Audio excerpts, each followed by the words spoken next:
In a few years from now, half of us will be addicted to products and brands that don't currently exist. Oops. Many of these will be personalized products, products engineered to meet the preferences of any individual. But we're not there yet. Today we see customized products. We see consumers adding flavors to their latte or to their sodas. We see companies investing in hardware to enable customization at scale. We see direct-to-consumer plays creating the flavors and the components for consumers to blend at home. And we see new innovations on the horizon pushing this technology into the home. But customization is not personalization. Customization is the ability to say that you don't want onions on your burger, or that you'd like a vanilla latte. That's not personalization. Personalization is the ability to get a product that's perfectly engineered to meet your preferences. And right now, in the food and beverage industry, personalization is only possible at the human scale. Your local neighborhood barista who knows what you like and how you like it. Or your friendly bartender who can craft you a cocktail that's perfect for you. But it's worth looking at what personalization looks like in other industries at scale.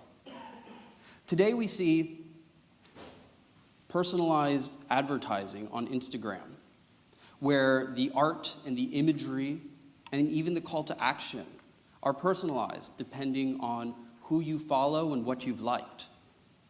We see customized title art and descriptions on Netflix to help guide you to movies and TV shows that you'll prefer. And in fact, Netflix is even going a step further and allowing you to now choose your own ending in order to further personalize the story to meet your preferences. And even in something as personal as dating, we now see companies making progress and suggesting who you might love. And this might even be a little too personal, but I actually met my girlfriend as a personalized recommendation on Tinder. And this is her holding what passes as a personalized product in our industry.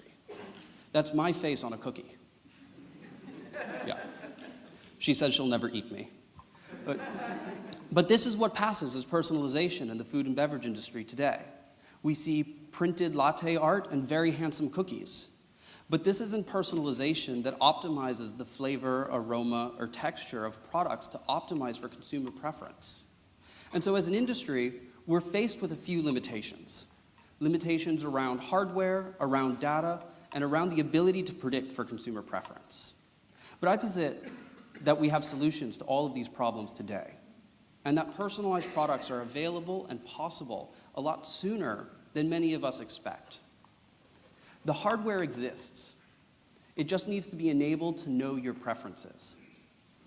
And the consumer preference data exists. We just need a better way to collect it. And finally, the ability to predict consumer preferences exist. That's what we do. I'm sorry, I guess I've forgotten to introduce myself.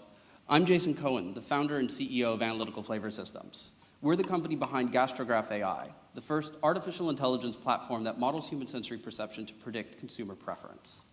We have systems to collect perception and preference data from consumers and from professional tasters, anywhere, anytime, and at scale. We've collected data on tens of thousands of on-market products, developing flavor profiles in order to predict individual consumer preference. We've used these flavor profiles to train the AI to understand what consumers are going to taste in the product and what they're going to like and dislike. And what the AI has learned is that preference is contextual. That, for example, when someone says that they like lemon, they don't actually mean that they like lemon. They mean that they like a certain intensity of lemon modified by other flavors, A, B, C, and D. And while biting into a whole lemon is far too sour for this poor little girl, she would love a lemonade. And the way the AI works is by learning to model each individual consumer's unique perception of flavor. And as an example of that, this is my unique perception. This is a graph of the flavors that I'm sensitive to and insensitive to. And you can see that I'm much more sensitive to some and much less sensitive to others. And the AI can use this to understand what I'm going to taste in a product and how I'm going to respond to those flavors. And so if the AI sees and predicts that I might like lemon more than I might like lime, then it can actually substitute that. It can tell the machine that's formulating this product that to replace the lemon with the lime, with the lime flavor with the lemon flavor, and optimize that product to meet my specific preferences. And it can even do this as my preferences change over time. Consumer preference acquisition is based around experiences, and those experiences lead to adaptation, which lead to new perceptions, which lead to new preferences. And so any working system to predict consumer preference for personalized products needs to be able to predict how your perceptions and preferences are going to change into the future. And because we're doing this in aggregate, we can actually predict the flavors that individuals are going to demand next. And what that allows us to do is determine the right components of flavor profiles that these machines need to be stocked with in order to develop competitive, personalized products. And we can do that in an even grander level by mapping the market and seeing which demographics and which consumer cohorts and which regions are demanding specific flavors and innovating the components to create these personalized products. And if we do this together, integrating with the hardware and integrating with the flavor makers and integrating with the data, what we can do is we can create personalized products that have unique and innovative and interesting flavor profiles that are more competitive than any mass market CPG. And so join us. The future is going to taste great. Cheers.